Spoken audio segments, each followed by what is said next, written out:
And it also speaks about alienation. I hope this song would have gone away, but it seems to just be coming back and coming back again.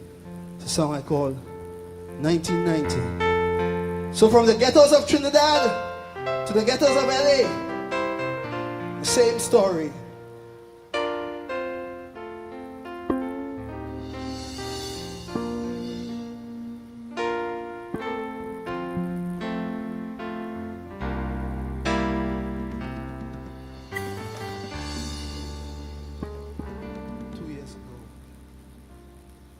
Nuclear warhead, do I see it torn down? And there's an army in retreat. I see the old colonials of Europe now become united. And that word, perestroika, it fills the streets. I see the eagle sitting on the shoulder of the bear. Or maybe it's the other way around. Is this the calm before the hellfire? Or is our tomorrow really heaven bound? But 1990, the blood still flows in Bogota, and from Beirut to Johannesburg, the river don't stop. 1990, third world children still wander in their boats, in their jungles, in their deserts, until they dry. It is strange.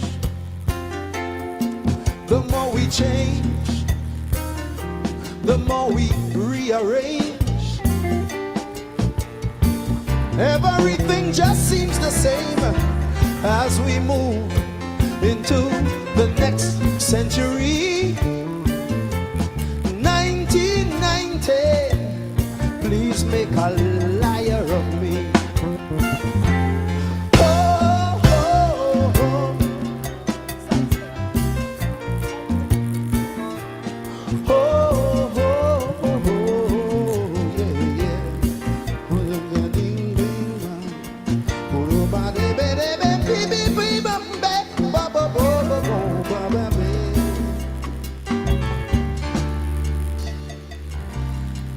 There is a black man on the run through a lonely Beijing street. There he goes, my God, he's running again, this time through Brooklyn, Howard Beach, and there he runs again through the streets of Soweto and Bensonhurst. And I'm saying, Lord, so this story goes. And the ghostly man from the past, they call him Selma, Alabama, he just shrugs and says, deja vu, I suppose. 1990, will our children stand firm, or will they keep a running and a running and a running till the end of time? 1990, will hands of love ever reach out, or will they be there just to strengthen the crime? It is strange, the more we change, the more we rearrange.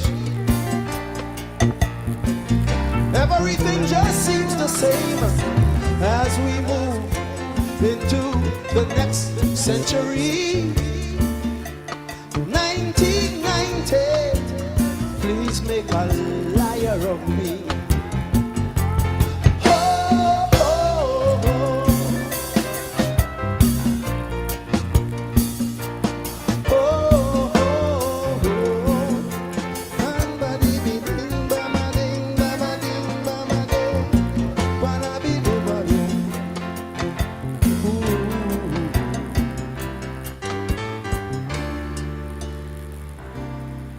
LA's burning down. It reminds me of Harlem and what's in the 60s.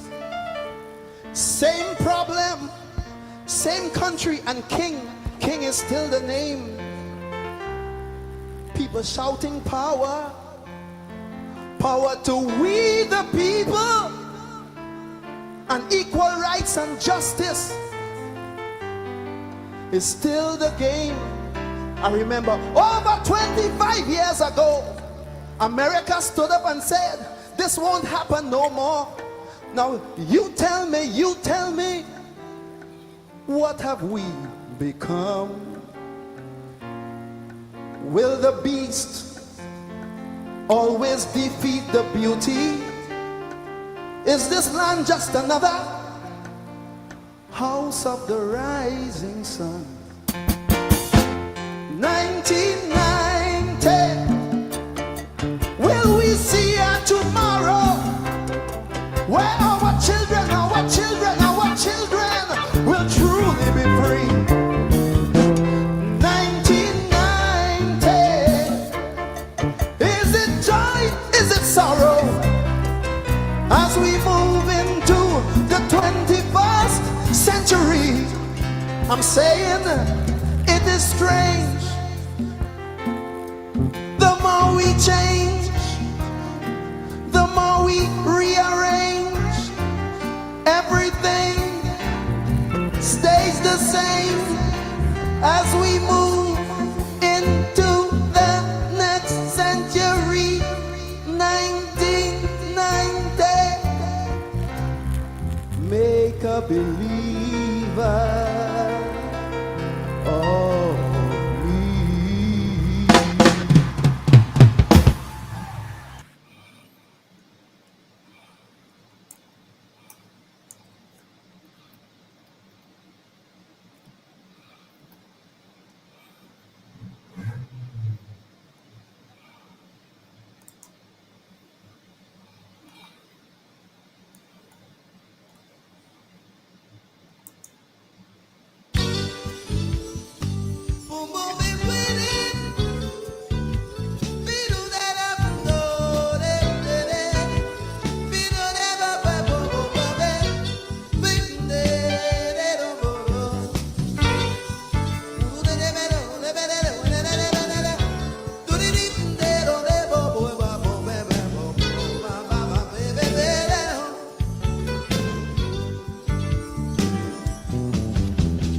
You don't have to cheat to be a winner.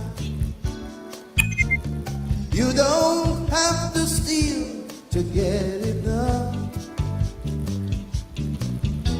You don't have to lie and call me brother.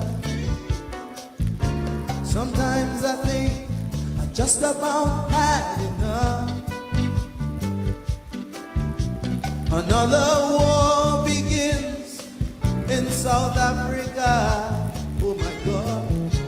Another night of shambles, guns and knives.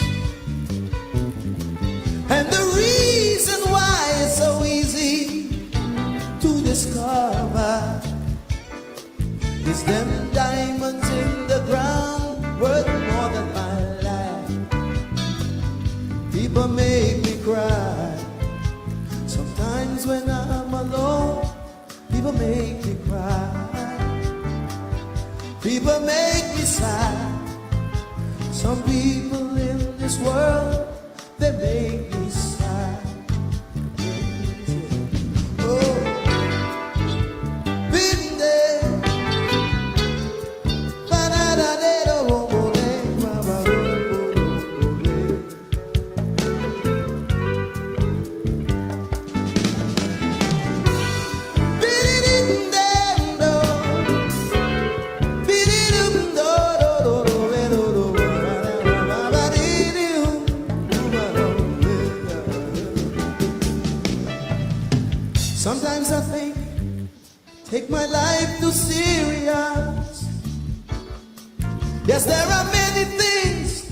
still don't understand.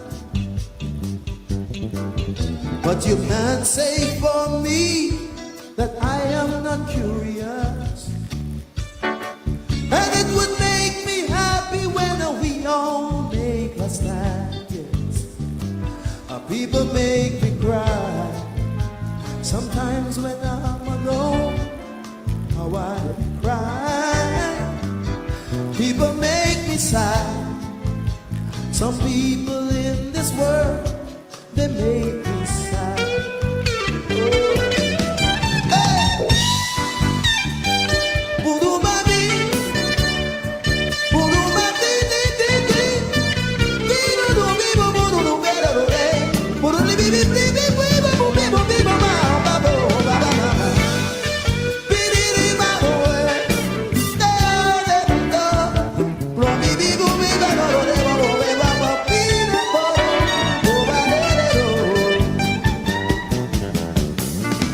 Sometimes I think I take my life too serious. Yes, there are many things I still don't understand. But you can't say for me that I am not curious. And it would make me happy when we all make a stand. People make me cry sometimes when I'm alone. How I cry. People make me sigh. Some people in this world, they make me sigh. I'll tell you why. Because you don't have to cheat to be a winner. No, no. You don't have to steal to get enough. You cannot take my life away and still call me brother. Sometimes I think I just about had enough. What? You take my home, you take my pride, you still want to use me. Oh, you're cutting my inside out like a knife. You cannot take it all away and still abuse me. It's them diamonds in the ground worth more than my life. People make me cry sometimes when I'm alone. How I cry. People make me sigh. Some people in this world, they make me sigh. People make me cry sometimes when I'm alone. How I cry. People make me sigh. Some people in this world, it's them diamonds in the ground worth more than my life. People make me cry sometimes when I'm alone. How I cry. People make me sigh. Some people in this world, they make me sigh. People make me cry sometimes when I'm alone. How I cry. People make me sigh. Some people in this world, they make me sigh. Oh, I only down the day. Oh, my day, only down the door. Only down the door. Oh, my down the day. Only down the door. Oh, my day, only down the day. Only down the down. Oh, my down the day.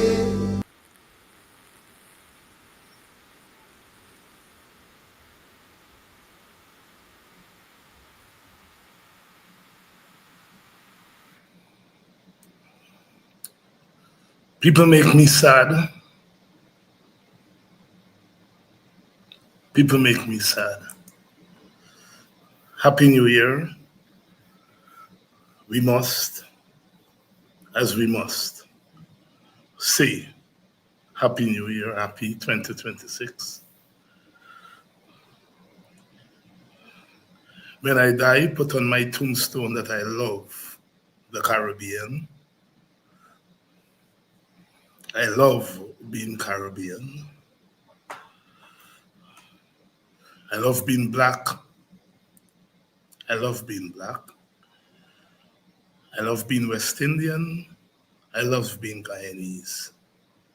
I love being Guyanese. Tell it to the mountains that I enjoyed all my identities. Suppress none. Sometimes people make me sad.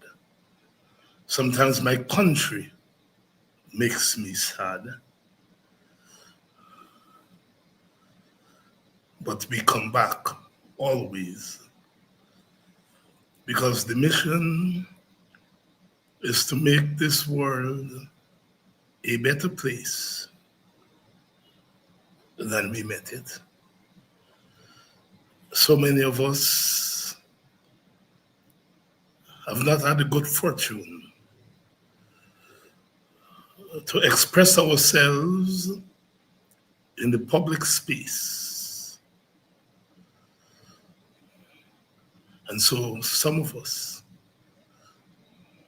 with the blessings of God and the ancestors, must shout louder than we would have normally shouted.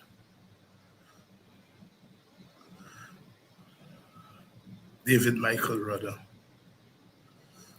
Love that brother. The philosopher, poet, the philosopher king of Calypso.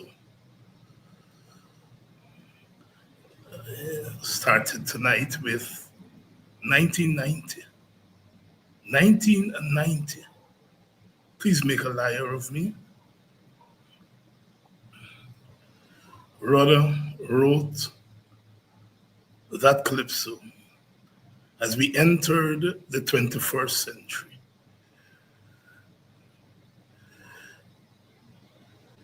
And predicted that the more things change, rearrange, everything remains the same.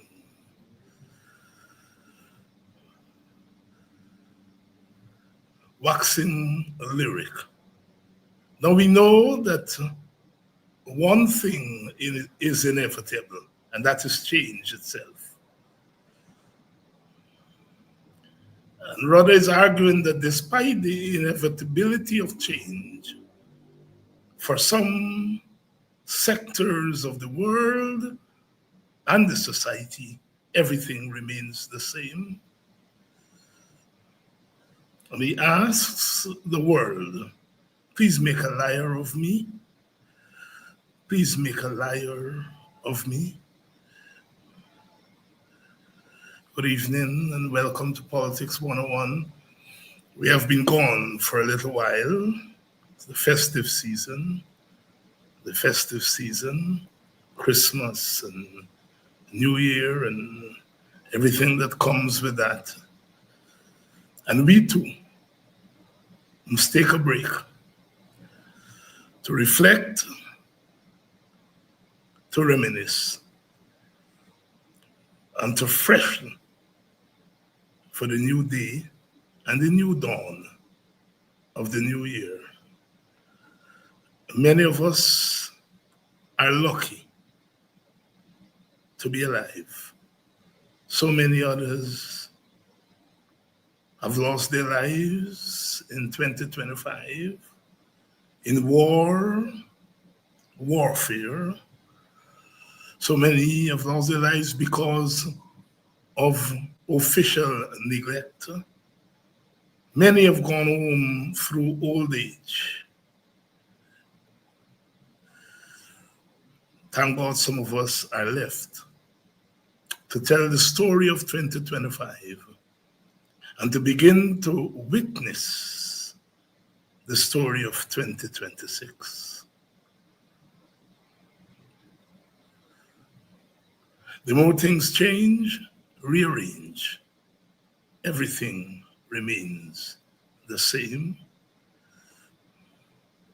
Many of us happen to be Guyanese. I love being Guyanese. There's only one Guyana, not the one Guyana that comics speak about. There is only a single place called Guyana, carved and shaped by the collisions of history. Here we are on the northern tip of South America. Small in size, small population-wise, but very large in terms of our contribution to the world. A world that was not made for us, a world that was never made for us, a world that we have been forced to traverse, and a world that we are constantly talking to, talking for, and talking about. In 1945, at the end of the Second World War, the victors of the war met in a town in New Hampshire called Bretton Woods. And there they sat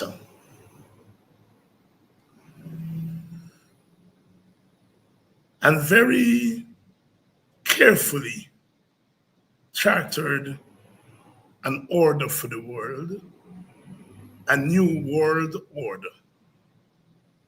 A new world order.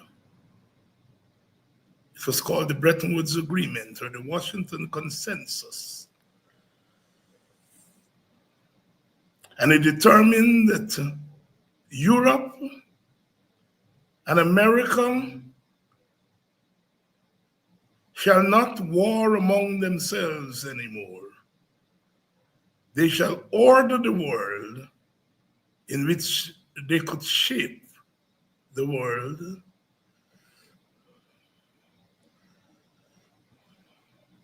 They created institutions to ensure that this new world order would prevail. A world order that was made by the victors of the Second World War for themselves. The Washington Consensus. A new world order that created new institutions. The League of Nations became the United Nations. The United Nations, a global body of countries around the world, but where the victors of the war, the victors of the Second World War, had the last say, veto powers. They created the IMF, the International Monetary Fund, to control and regulate global finances. They created the World Bank initially to rebuild Europe. Europe was ravaged by war, and they created the World Bank to help to rebuild Europe. They created what would become the World Trade Organization to regulate and control world trade.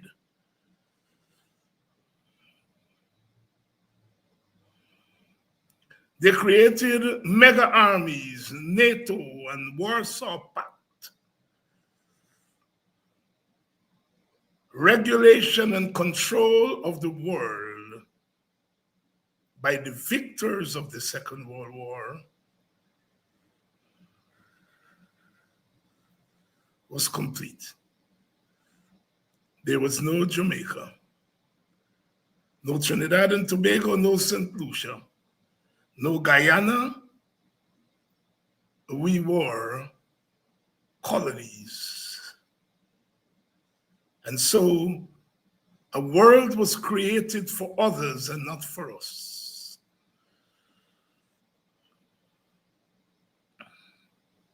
By the struggles of our people,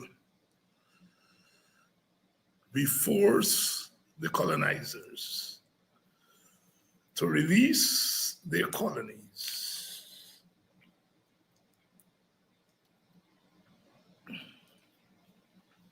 Independence came.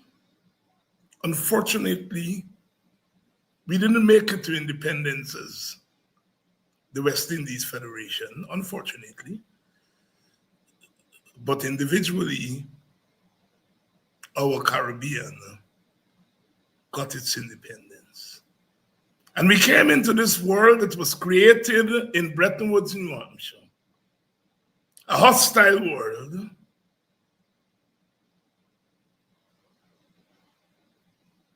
A world which did not need islands anymore because sugar was dying. Europeans had found other things to sweeten themselves. And the death of sugar meant that we, the Caribbean, were coming into a world empty-handed.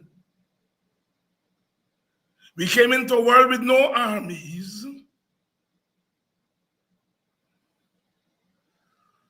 All we had were our minds. We came into the world with no nuclear weapons, but we confronted a world that was dominated by nuclear weapons. We came into a world without mega armies, but we were confronted by mega armies. We came into the world as expanded plantations, post-plantations, where the plantation had shaped our oppression for 4 centuries. And today, at independence, the plantation was still there. Post-plantation societies in a hostile world that didn't need islands for sugar anymore.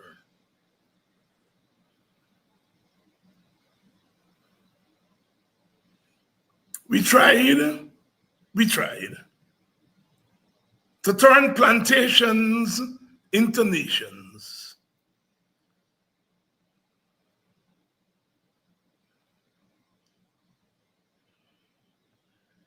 We tried. We came into a world with populations that were not formally educated. One of the first things we did, not for the first time, was to try to educate our people formally. We did it at emancipation when we built schools and churches and created economies and government. Here we are, here we were, again, having to do the impossible. We sought, some may say wisely, some may say unwisely. We sought to raise our hands and to raise our voices and to proclaim our equal humanity. Brother Bob says we are what we are And that's the way it's going to be. We try to shape a new way in the midst of prevailing powers. Which didn't want independence for post-plantation societies. In some cases, as in Guyana, the consequences of colonial expedition meant that people from different parts of the world were forced to share spaces, to share a space like Guyana, where only one could govern. We experience ethnic and racial civil war in Guyana. We came into a world that was not made for us. We try to extend the logic of freedom beyond the mere existence. In 1953, the British landed troops in then British Guyana out of fear that British Guyana would be free. Enemies of freedom for those who were once enslaved, snuffed out the promise of freedom by landing troops in Georgetown.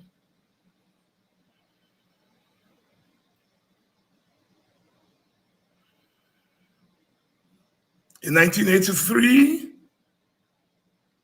in the midst of a brave effort by the people of Grenada to signal its intention to be its own boss, triggered the landing of troops in 1983 in St. George's. The whiplash of those who never loved freedom for others. When a doyen of the middle class, the old West Indian middle class, the brown man, the mulatto man, Michael Manley, dressed in the garb of Joshua, with a rod of correction, steered Jamaica in a direction where Jamaicans could say, free at last, free at last. He was beaten and bloodied, and eventually threw the towel in. Democratic socialism, no.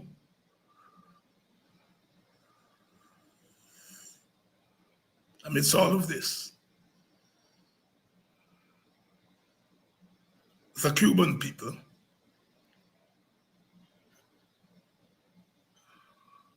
stood firm in trying to build a new way and a new day. We lived in a world that was not created for us. By the time the walls that separated the Eastern victors from the Western victors was torn down,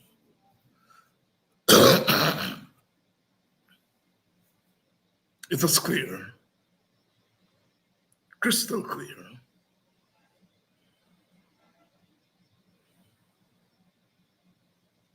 that freedom, if you're small, would mean very little.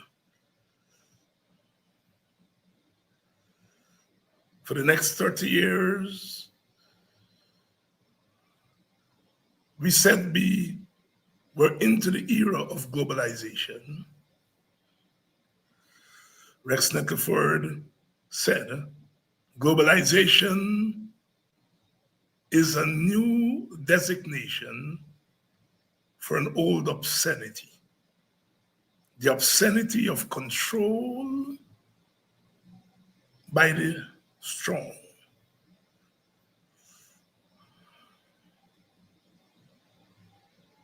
And so today, here we are, closing the 2025 chapter and opening the 2026 chapter in the most dramatic way.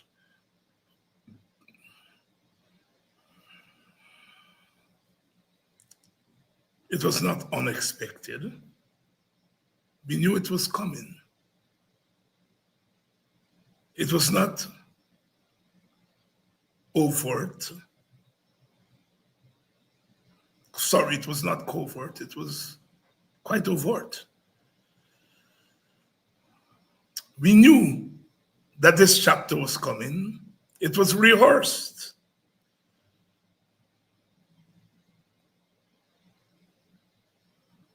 And so, when the United States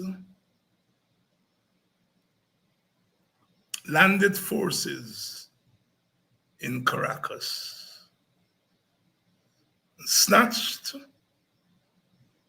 that country's, Venezuela's president, away. As David Rudder said, there was nothing new about it. The more we change, rearrange, everything remains the same. Aristide was snatched from Port-au-Prince. Remember? Manuel Noriega was snatched from Panama. Remember? Nothing new. The more we change, rearrange, everything remains the same. 1823, the United States says to its European friends, this is our sphere of influence. You shall not tarry here.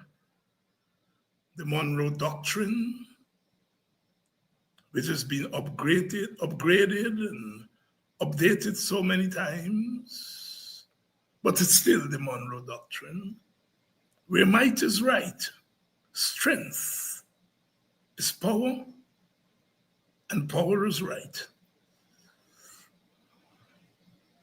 Those of us who cut our teeth in politics in the 1970s, the 1960s, and the 1980s, many of us were steeped in the politics of anti-imperialism, the right of countries to exist without interference from other countries, the right of each country to resist the might of empire, the right of each country to independently exist without fear of being stampeded. We were and we are still anti-imperialists. But the cries of anti-imperialism from the left of the political center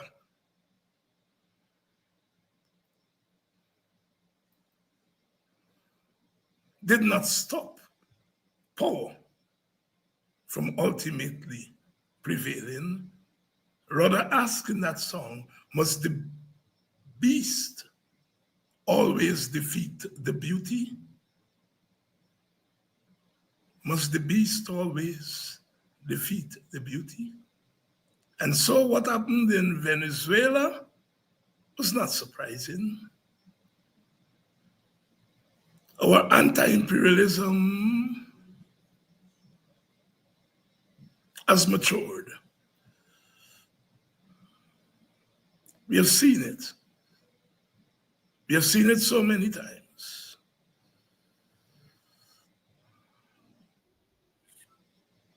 Tongues are wagging today. Everyone is commenting on what happened to Maduro and what it means for the Caribbean, what it means for Guyana. Many are hoping that the Americans would land troops in Georgetown and snatch away some Maduro-like authoritarians in Guyana.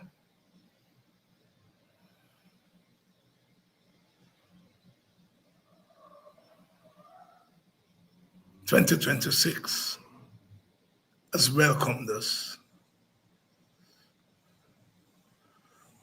Where are we going? How do we explain? When they sat in New Hampshire, they sought to create a world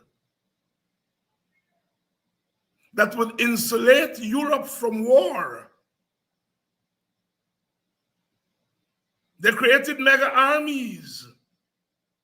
Never again would European countries go to war. Never again. What ensued is that European countries intervened over and over in the countries, the new countries, those who were not at the table in Bretton Woods, New Hampshire. That is the fact of our existence over the last 7 decades. What does this all mean? We saw the rehearsal. Trinidad and Tobago fell in line. No anti-imperialism there.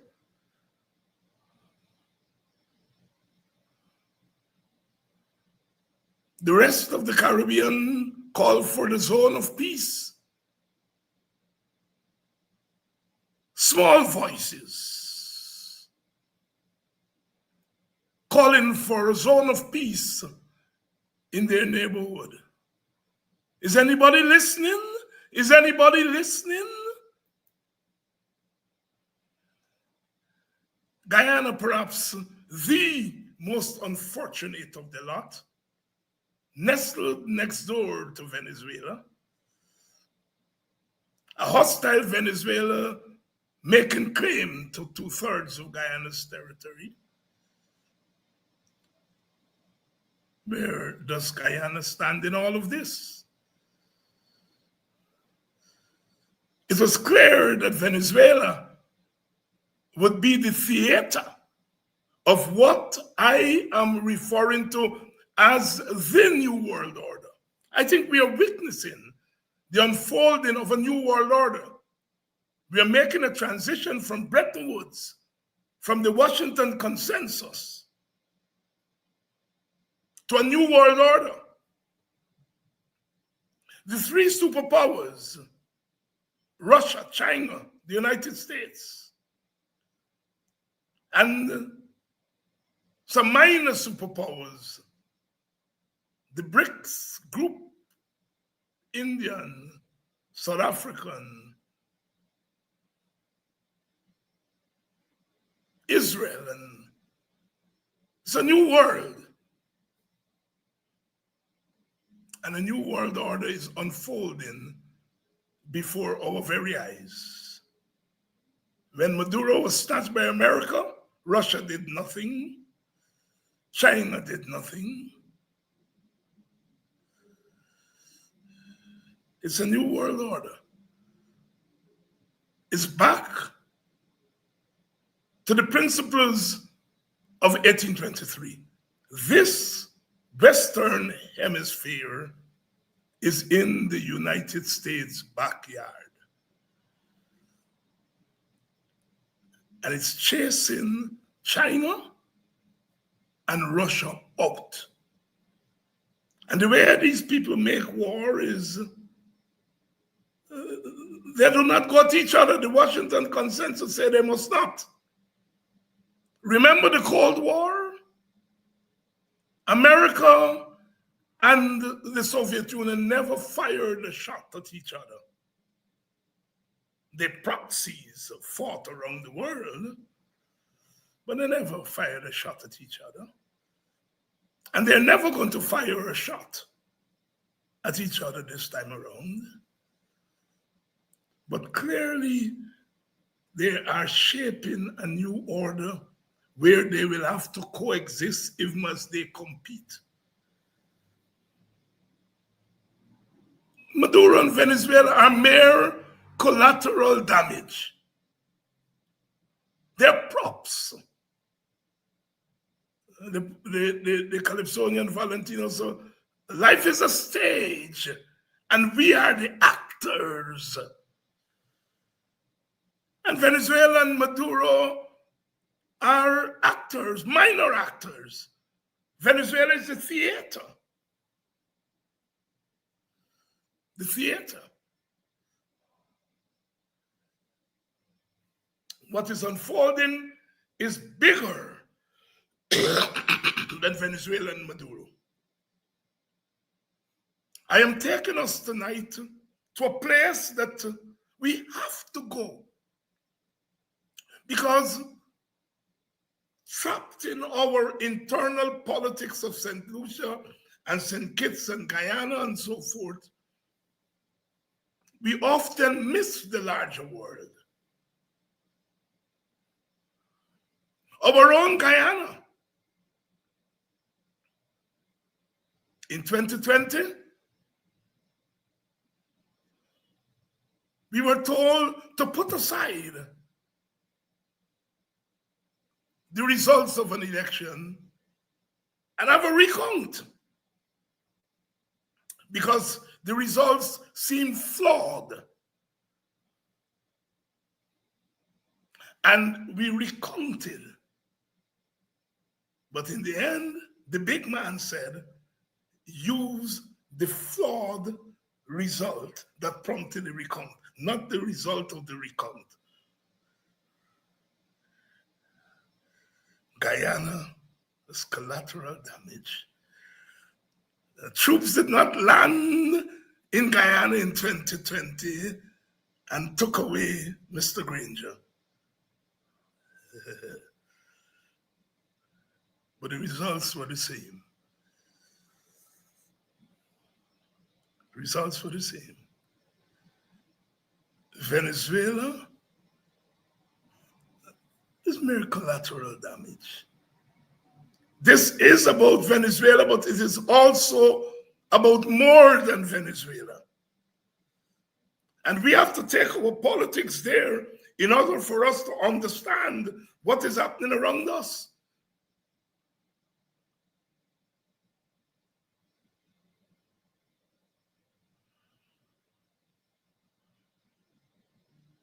I am tired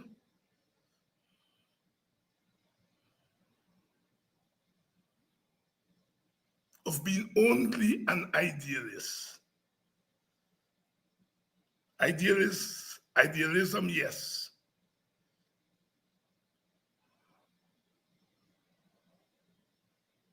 But I have lived long enough in the political world to know the limitations of idealism.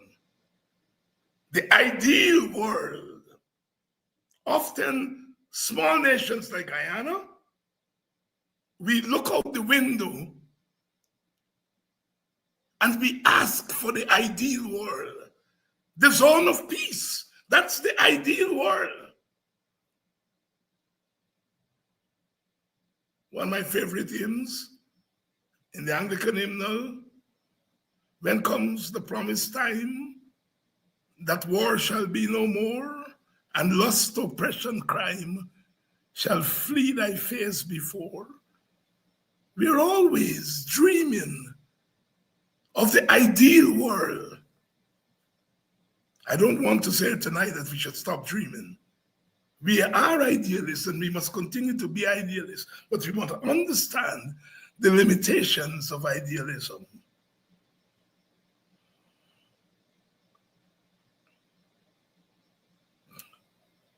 The ideal world is only ideal when those with the power to keep it ideal decide to. When those with the power to disregard idealism decides to do so, idealism goes for a vacation.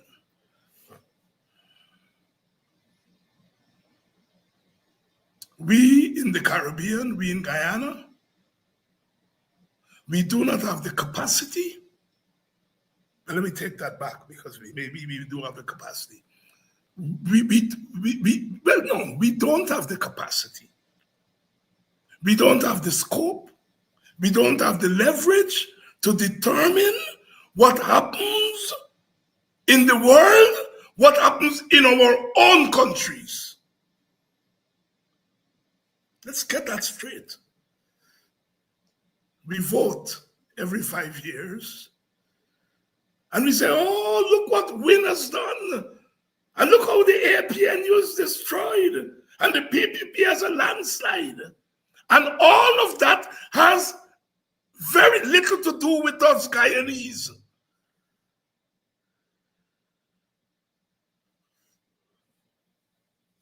The shaping of a new world order. Remember 2020, I go back. Remember, there were two major political actors in that election. And one actor was sanctioned by Big Brother before the election was over. You know, you fight an election, the elections are over, you say, Maduro, you lose the election, but you declare yourself a winner. So we sanction you, as they did. In Guyana, they didn't wait for the election to be over. They said to one of the actors, you are the loser. And before the elections are declared, we will sanction you. The New World Order. Is anybody listening? Is anybody listening? The New World Order.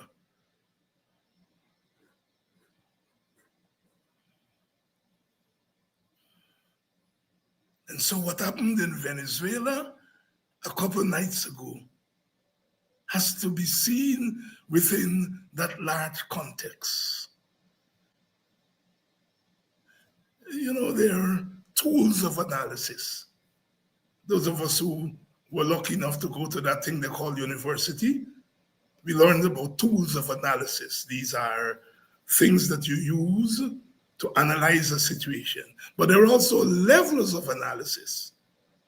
You can make an analysis at this level, the national level. And at the national level, you talk about WIN and you talk about PNC and APNU and PPP.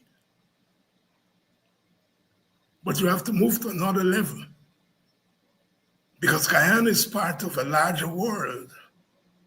And you have to make an analysis at that level.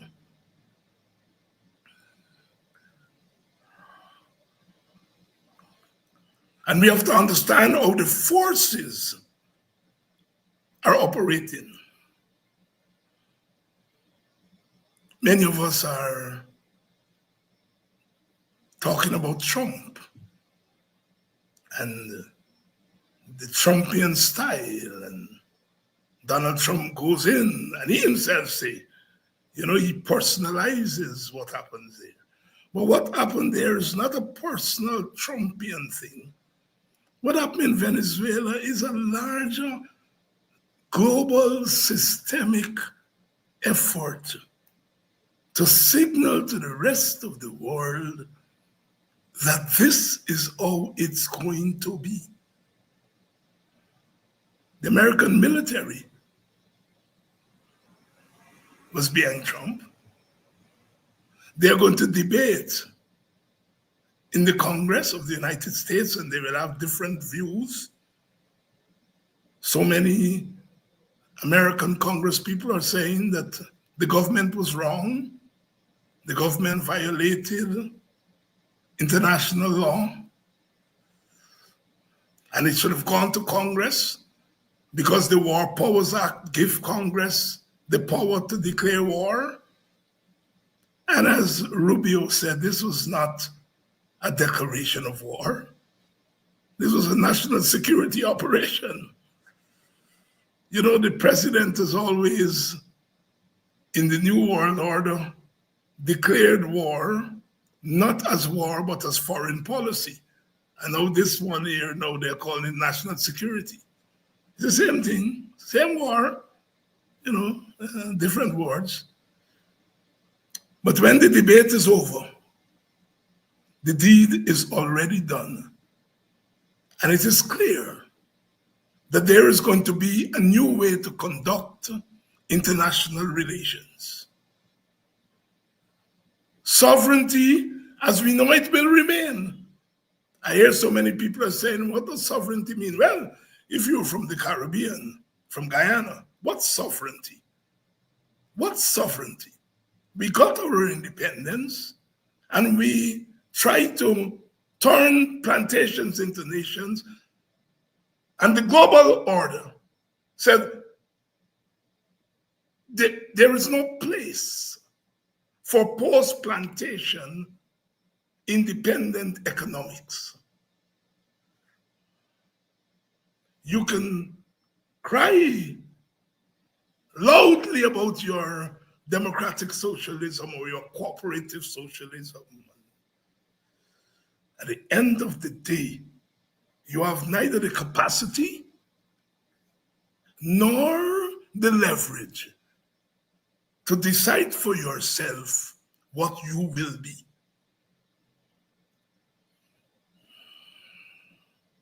Certainly not in economics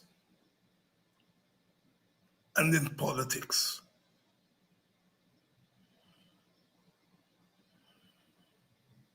A new world order is unfolding before our very eyes.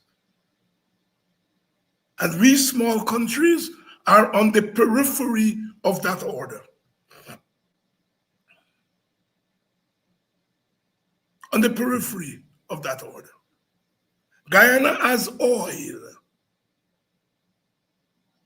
about 30 billion barrels. That's a lot for a little country like Guyana.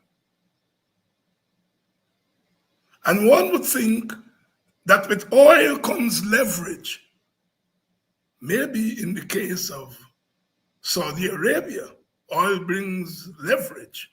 Maybe in the case of Iran, oil brings leverage. Not in Guyana. Guyana is as weak as it has always been on the international scene. The coming of oil to Guyana does not give Guyana the leverage that petrostates have. Venezuela used to be a hemispheric hegemon. Flexed its muscles because it had oil, large army.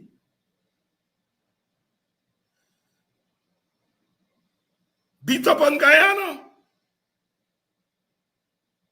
Today, it is brought to its knees.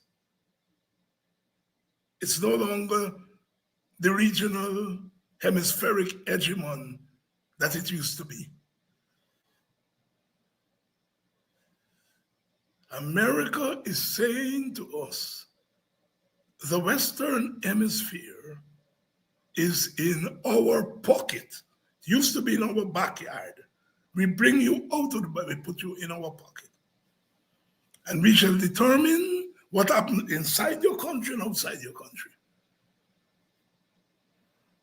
I think that Donald Rumsfeld used to talk about the known knowns and the known unknowns. Well, the known known is that America is the greatest and most powerful country in the Western Hemisphere and perhaps in the world. And it can break, and it does break, any law it wants to. Nothing is new about that.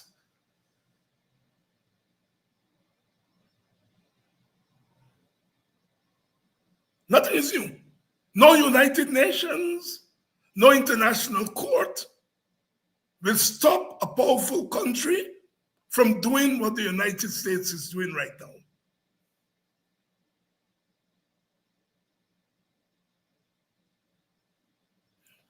Am I saying this to say, let's throw our hands up and just bow down? No, that's not what I'm saying.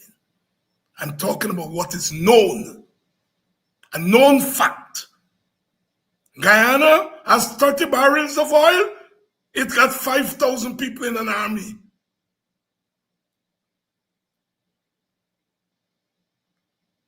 Guyana got 30 billion barrels of oil. 58% of its people are in poverty. Nothing changes. Nothing changes. Guyana has no leverage. Not hemispherically, not regionally.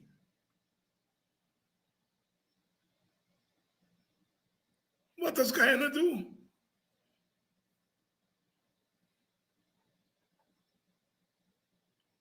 Our government has not taken a stand on what has happened in Venezuela. It put out a statement. I don't know what that statement is. It's an embarrassment. It's an embarrassment. I'm clear in my mind that Guyana and the other countries in the English-speaking Caribbean must take a neutral position on these big global issues. And by neutral, what I mean, we must come down on neither side. We must not come down on one side or the other. It is our business, but it's also not our business.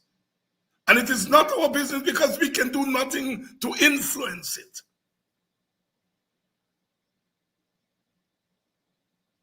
And so I am arguing that Guyana should take a neutral position here. Venezuela has been a bad boy to Guyana. Very bad boy. Maduro has been terrible to Guyana.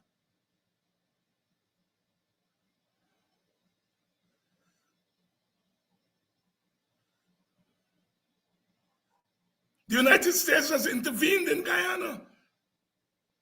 When the British landed troops in 1953, it was at the origin of the United States. The United States has influenced regime change in 1964. In 1992, in 2020. So we know in Guyana about what the United States can do.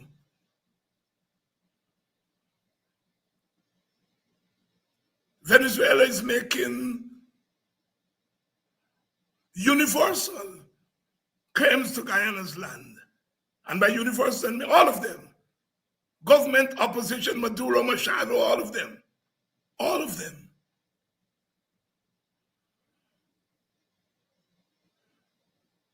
If we celebrate regime change from Maduro to Machado, Machado is more hawkish on Guyana's territory than Maduro. Jumping from the frying pan into the fire. Keep our mouth out of that regime change nonsense if we're Guyana. Regime change in Venezuela does not help Guyana. Now, as a small nation, some may argue we do not have interest. Because if you don't have leverage, you don't have influence, then you don't necessarily have interest. The United States got economic interest and is pursuing its economic interest in Venezuela. They're going to control the oil, they say. They make it very clear. Very clear, very clear. They have economic interest there.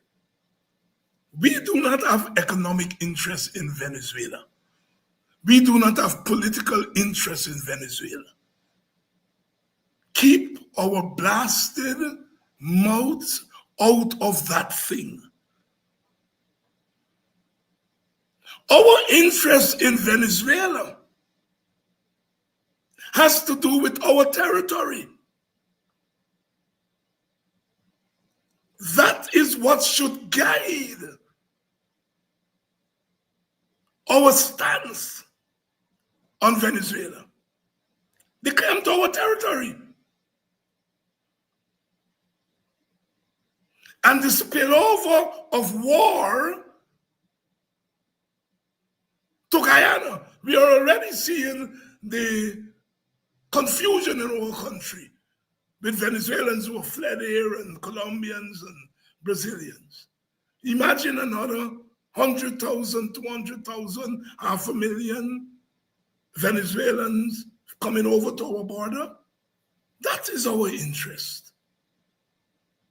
So our interest is the level of migration from war and destabilization. And with that migration, coming here, saboteurs.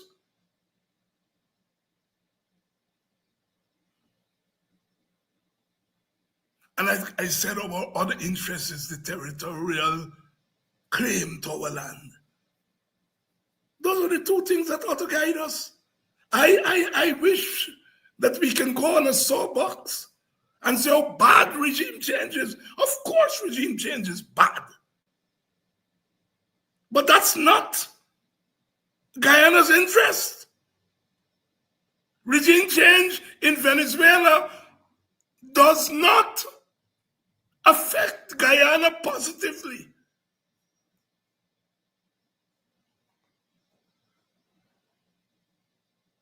So take our mouth out of that regime change thing. Regime change is bad, meaning by regime change, the power of a big country to go in a small country, take away its leader, and determine who governs tomorrow. That's wrong. That's morally wrong, politically wrong. But I'm saying, as a nation, that's not Guyana's interest. Individuals like my friend Ramotar, Donald, and others who are anti-imperialists, that's their thing. But as the government of our country, we have no business in that debate on regime change.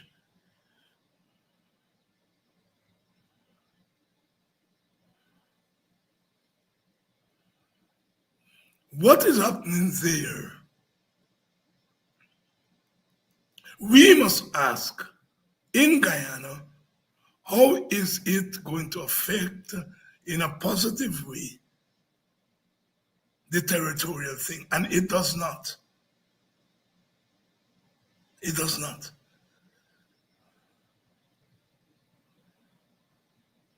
But if must we have those interests in what's happening in Venezuela, we don't have the influence to determine what goes on there and what the outcomes are. We don't have the leverage. We are not at the table. We are not at the table. And that is why I'm arguing that Guyana should take a neutral position. Shouldn't support the Venezuela side or the American side. But neutrality must not mean that we just shut up and allow the wind to blow us anywhere. We must stand for something as a nation. We must talk to America so that it conducts its foreign policy in a way that does not overtly hurt Guyana.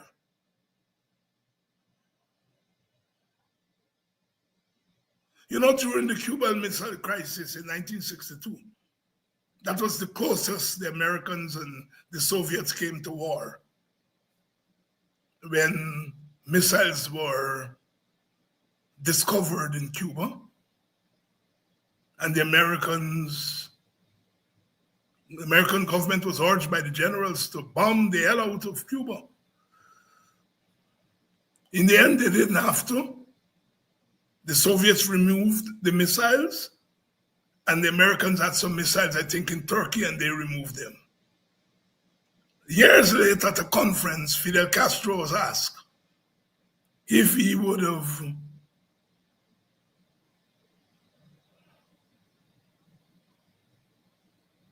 turned the switch on the missiles that were pointed at America, and he said yes. The Venezuelans, under duress and the manners in by the United States, could turn their weapons on Guyana.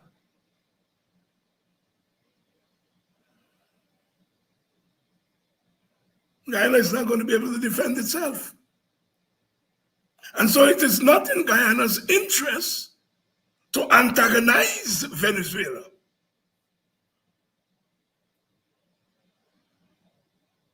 It is not in Guyana's interest to antagonize America. Exxon controls our oil. If America is out of the equation, Venezuela will walk into Guyana tomorrow. America is the hegemon. They don't come to hegemons in this part of the world. The Chinese are here. The Russians are here in parts of Latin America, but not as counter-hegemons.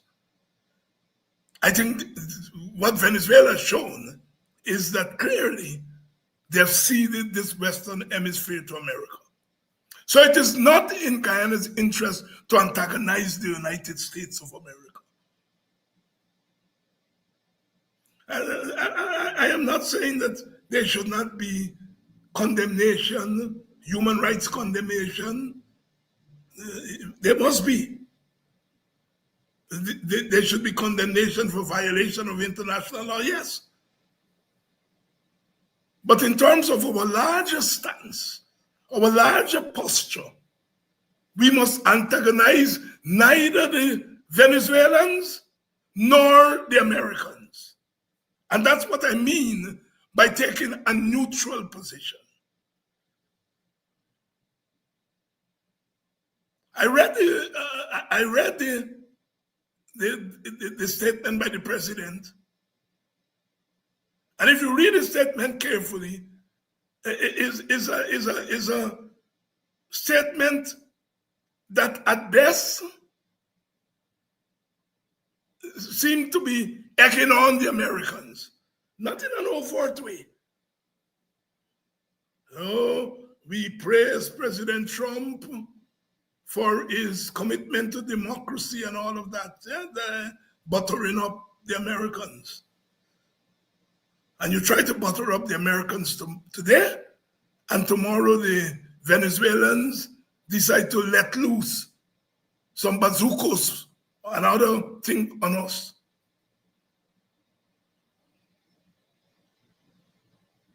Clearly, the Americans are our friends. Clearly, that is clear. Where we find ourselves as a nation, the Americans have to be have to be our friends. But America is not going to confine its foreign policy to its friendship with Guyana. America's friendship with Guyana is low down on the priorities of American interests. Let's get that very clear.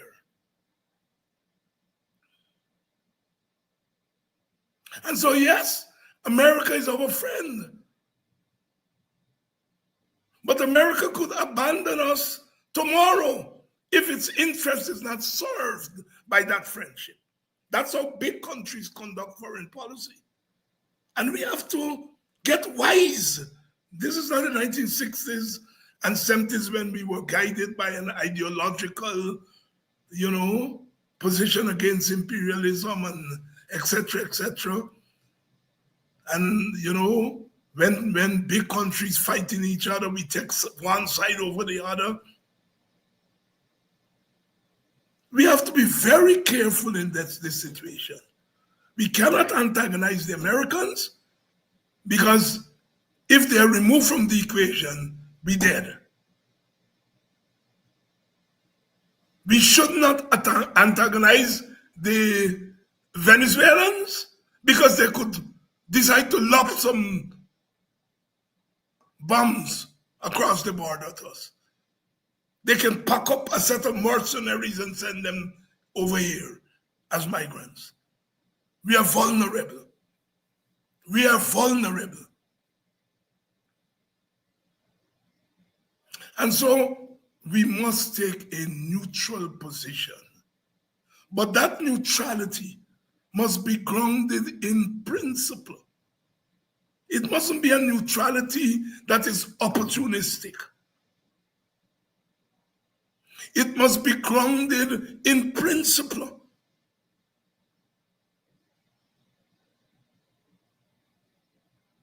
In the ideal world, this is what we stand for. We come out of the nigger yard of yesterday, and we cannot stand for nigger yard politics. In the ideal world, but real politics demands that we take a neutral position. We are for human rights. Must always be for human rights. But in this conflict, our interest is not guided by human rights. In other words, this government has to lay out a foreign policy direction for Guyana. What is our foreign policy? What is this grounded on? Under Burnham, we had a foreign policy of non-alignment. Clear. Grounded on the fact that small nations have to keep out of big people's story and have to protect their own interests as small nations. Non-alignment. Aligned with neither the North nor the South, neither East nor West, sorry. It was a clear policy of non-alignment that informed our foreign policy. Anti-imperialism informed our foreign policy in the 60s and 70s and the 80s. Anti-apartheid defined our foreign policy. So our foreign policy was determined by non-alignment, anti-imperialism, anti-racism. That is why Michael Manley and Fox Burnham were loud voices for a new world economic order, a new world information order. We have moved on from then. And we have to craft a new foreign policy in this new world order. And when I look at that limp statement by the government, I'm not encouraged. It does not betray an understanding of the global imperatives. It does not betray an understanding of what is unfolding before us.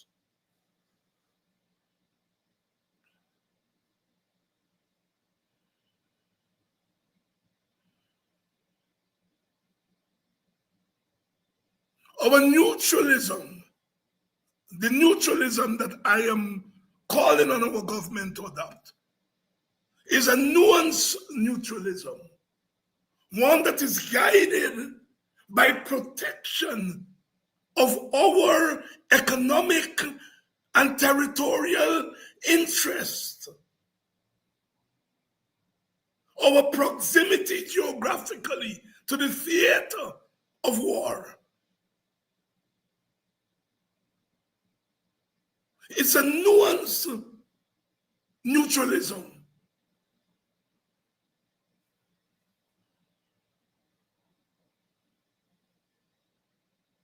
Because we are caught in between and betwixt. No.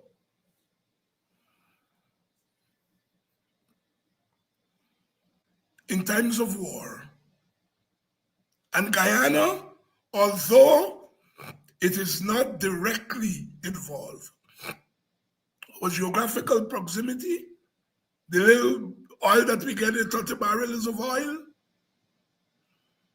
our territorial integrity, when you put all of that together,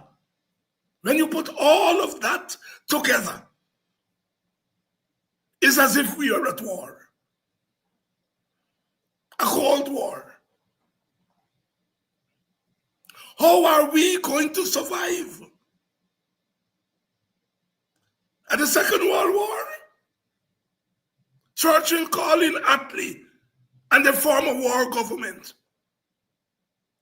Guyana cannot negotiate what is happening. I say what is happening because the capture of Maduro is not the end of the story. And Venezuela is not going to be the only country in this Western Hemisphere that is going to feel the wrath of the United States. This is the beginning of a new order. What is Guyana's stance? I'm arguing for a nuanced neutralism. I'm arguing for a statement of principle, our continued commitment to the zone of peace, our continued commitment to a place for small countries where they can be sheltered from the ravages of the foreign policy of a big country.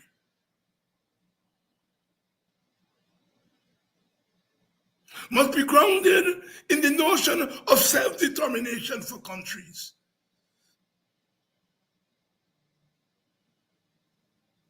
Must be grounded in a synthesis of foreign policy imperative and domestic imperative. What do I mean? You can't call for democracy internationally. You can't call for no regime change internationally. And you're engaged in regime change in your own damn country.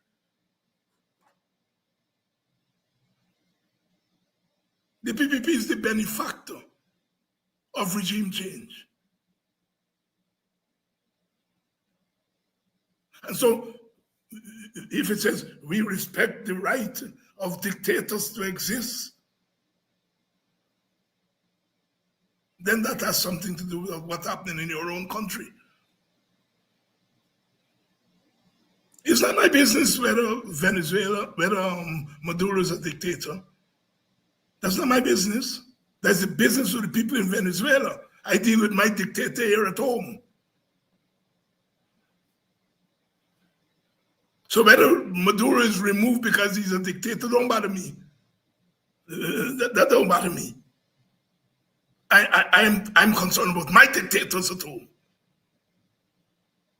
And I would rather remove my dictators at home myself, meaning we Guyanese.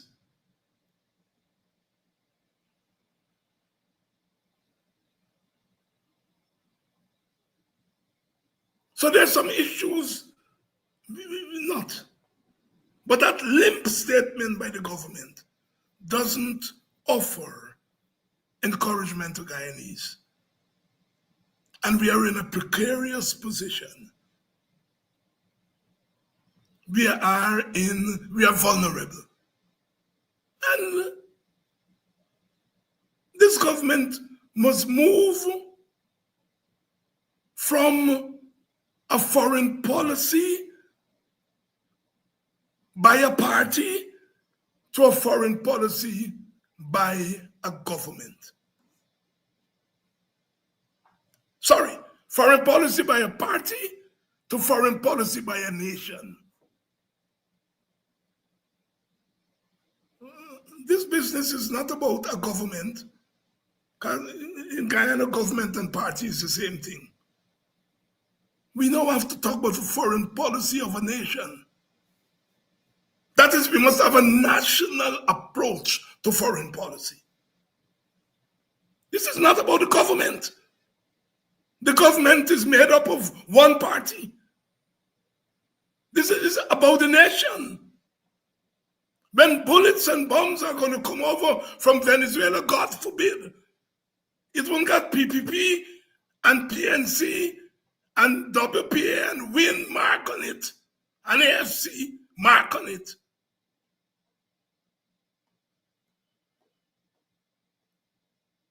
Our government must get off its rear and realize that the nation is threatened.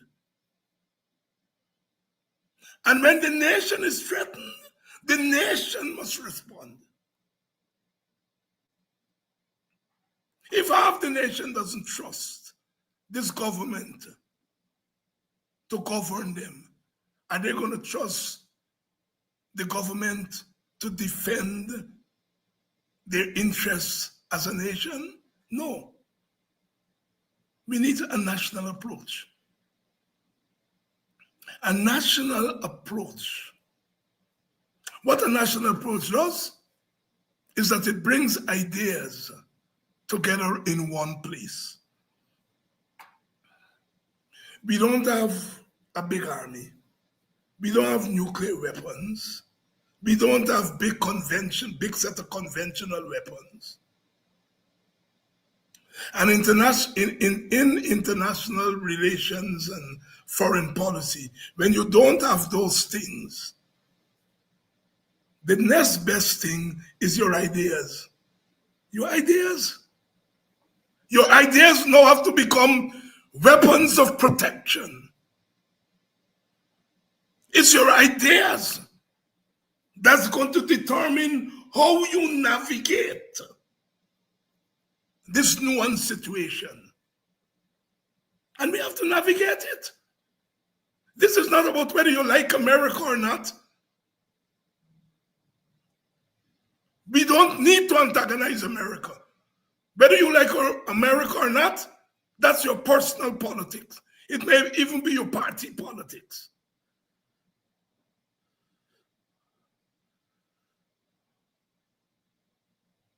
But we cannot antagonize the Americans. We cannot antagonize Maduro. It's not whether Maduro is a dictator or not. That's your personal business, that's your party business. If you don't like dictators.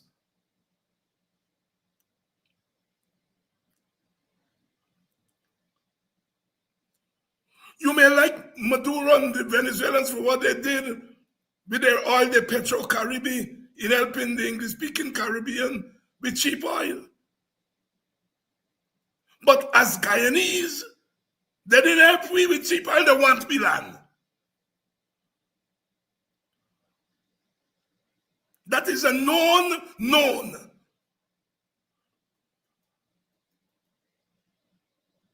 So it's not whether you like Venezuelan government, Maduro, whoever.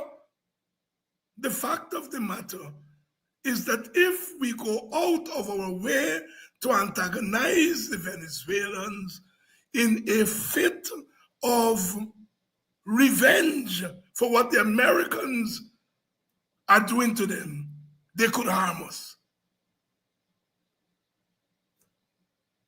Delicate situation. And it mustn't be guided by emotions. Emotions is a good thing, eh? The world will not be the world without emotions. So I'm not anti-emotion, but I'm saying emotions alone.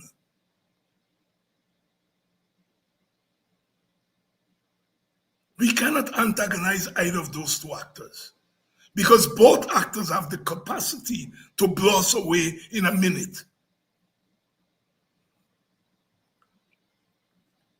And the assumption that the Americans are at Venezuela's throat does not necessarily mean that if the Venezuelans try to harm us, the Americans will necessarily come to our rescue.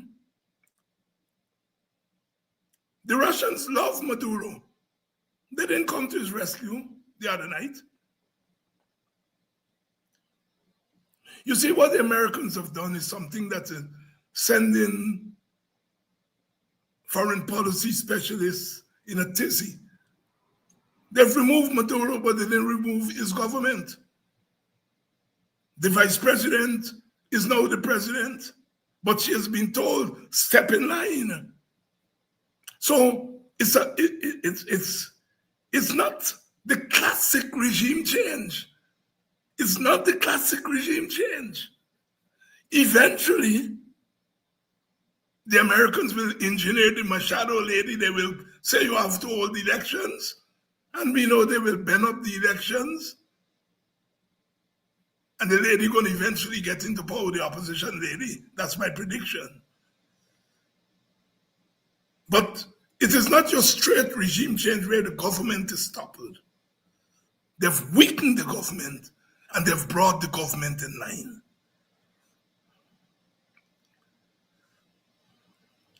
Guyana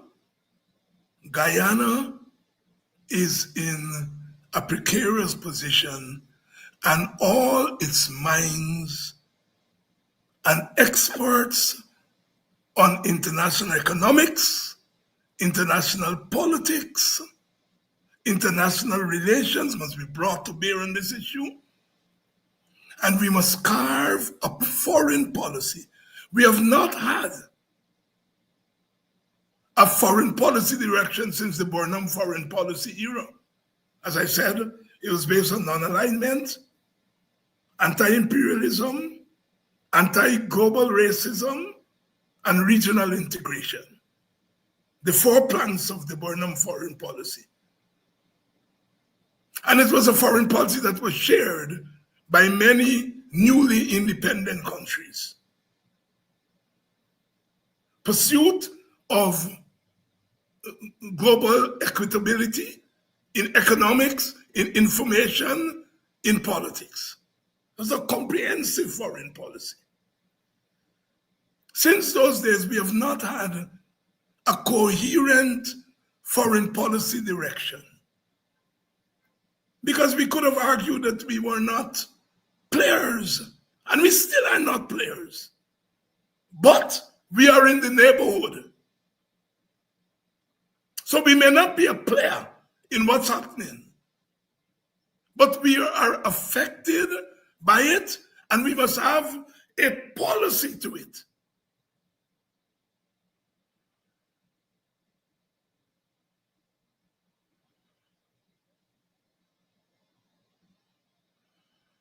Some may ask, but what is the difference between non-alignment and the neutralism you're talking about, Dr. Hinds?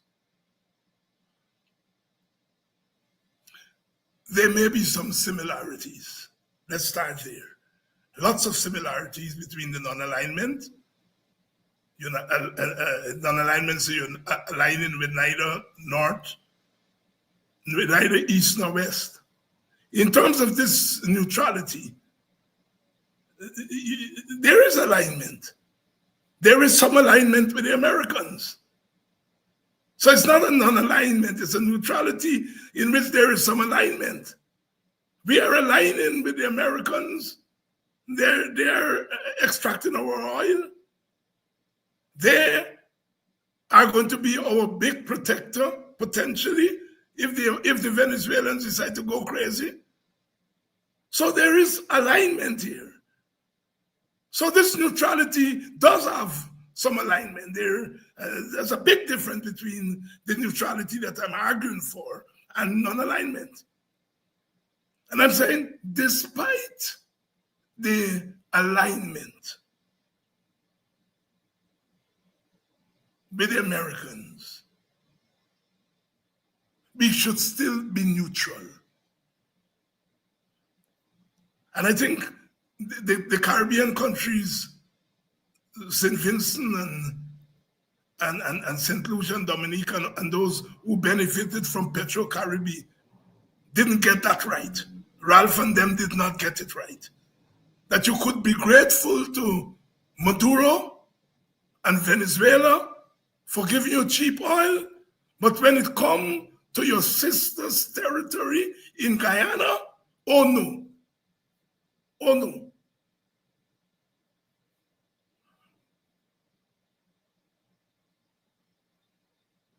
So the neutrality that I'm talking about is a nuanced approach.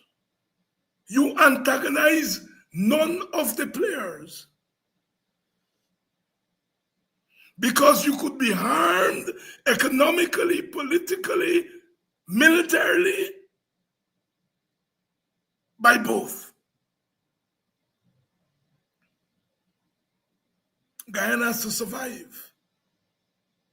I'm calling not for a government approach. I'm calling for a national approach. Two different things. You could have a government that is not necessarily national in nature. And our government in Guyana is not national in nature. It's a partisan government. And to get a national approach, you have to bring the various parts of the puzzle to the table.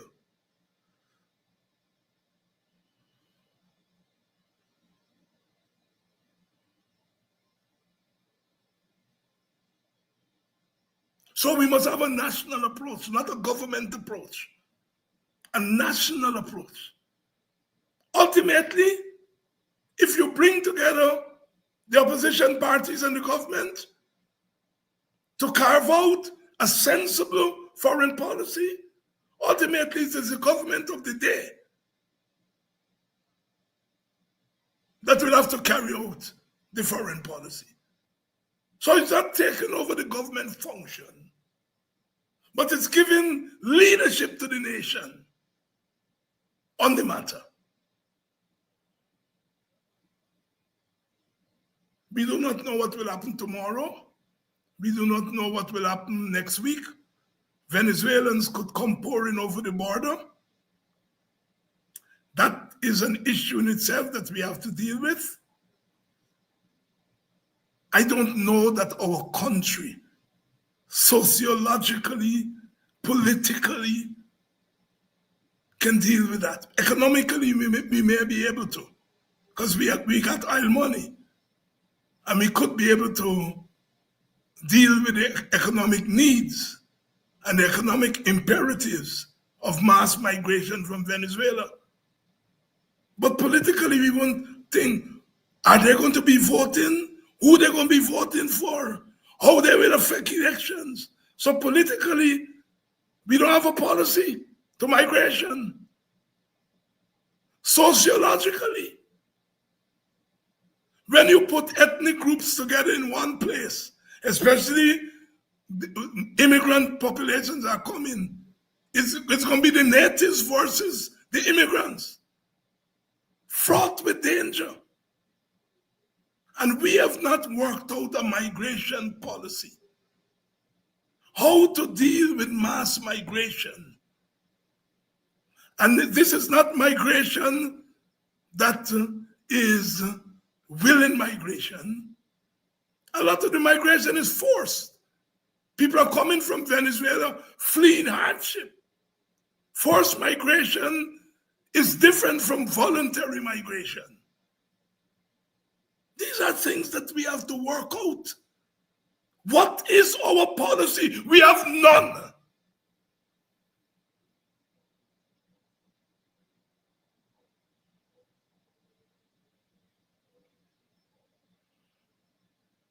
You open the Chronicle today, it's as if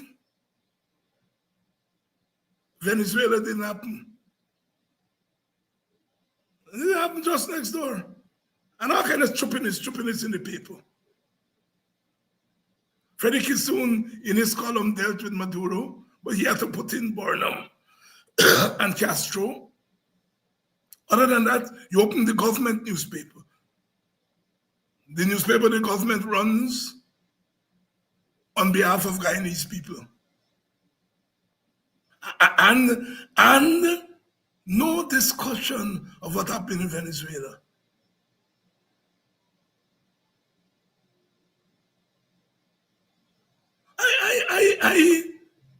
If that is informed by the fact that the government doesn't want to offend Venezuela, doesn't want to offend Americans, I am with you on that because that's where I stand. But if it is driven by just self-preservation, meaning the preservation of the government and the party, a part company with you there, you have to say something. You have to give leadership. You have to say something. There are big issues at play. Where do you stand on human rights? Where do you stand on self-determination? Where do you stand on the Monroe Doctrine updated?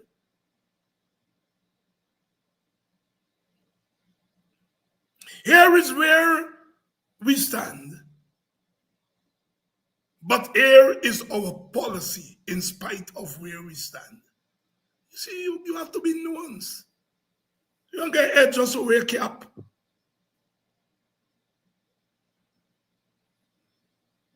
But to sit and say nothing is embarrassing. This is not the Guyana of Forbes Burnham, who was a colossal in status international relations. This is not the Guyana of Walter Rodney, who was a colossal in academic and intellectual international relations. This is not the Guyana of Rashley Jackson, one of the early shapers of Guyana's foreign policy and an actor in implementing foreign policy. This is not the Guyana of Ayusi Kwayana, who was the author of Guyana's foreign policy towards Africa. The pioneer. The Burnham government carried out the policy, but it was Guyana who influenced the origins of that policy. This is not the Guyana of Clive Thomas, who's a pioneer in regional integration, foreign policy. We have played important roles in shaping foreign policy and international relations thought and practice, or some may say praxis.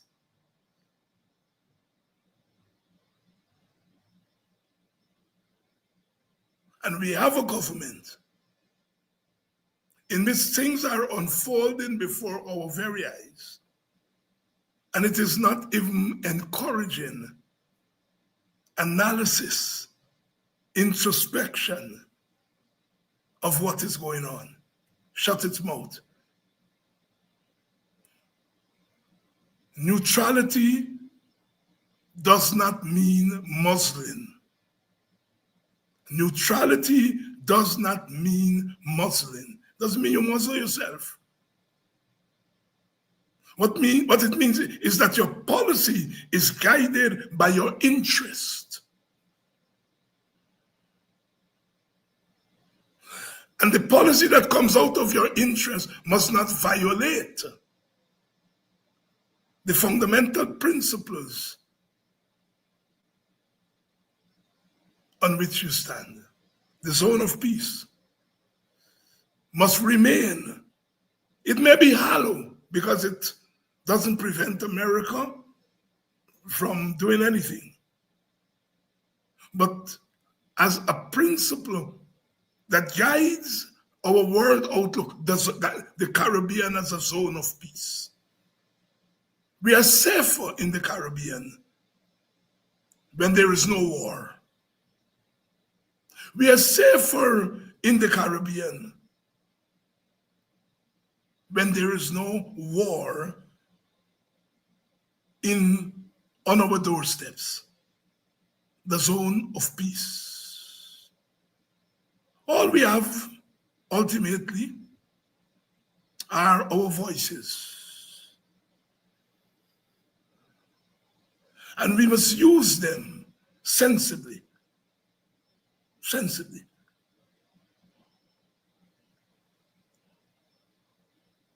So, sisters and brothers, it's been one of those nights tonight. And like I said, this matter is unfolding. And we in Guyana cannot pretend that it doesn't exist. And the government is pretending that we don't have a problem on our hands. We have a problem on our hands. Of course, some people, like I said at the beginning of the show, want the Americans to land some troops and carry away Irfan and Jack Dew and them. Some say they want to land some troops and carry away Azadin. You know, Guyanese are Guyanese. We find ways and means of making light of some heavy things, but also guided by our own authoritarian government at home. And so we are saying to the Americans, if you really want to get rid of authoritarians and perceived drug dealers and drug pushers, you get them here in Guyana, come for them. That's the West Indian turn in our politics. But at the end of the day, it is much more serious than that.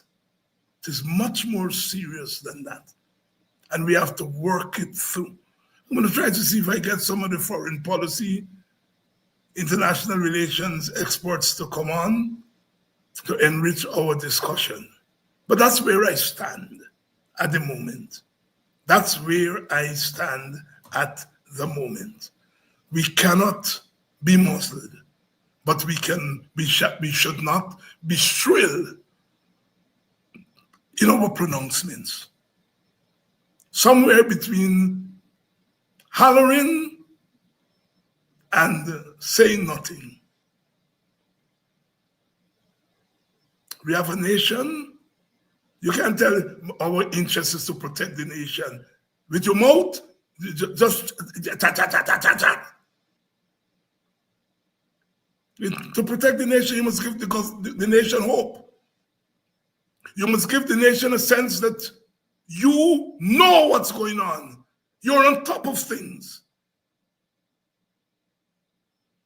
Yes, we don't have to stop our country and everything else that's happening in our country because the Americans snatch Maduro. We don't have to. But we cannot ignore it as a trivial thing or that it doesn't exist. In case you're joining us late, Happy New Year. 2026 has started gingerly from a political standpoint. And we shall see. We shall see.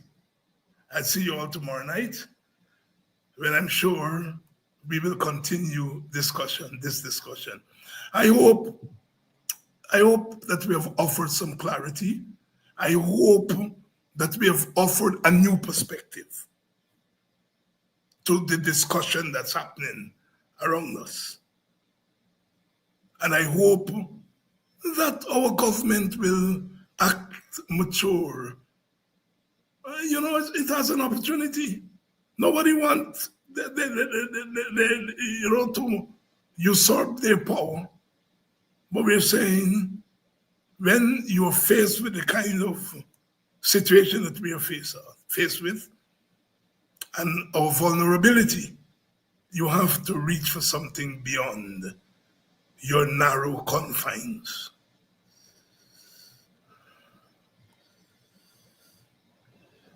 We will survive. I hope we do. We shall survive. I hope we do. Because ultimately,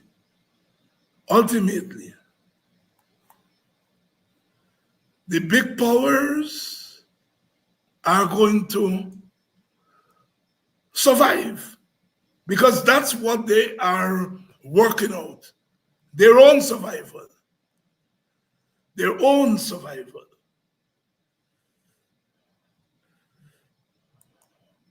And we, the people, are depending on our government to lead the way, because they are the government.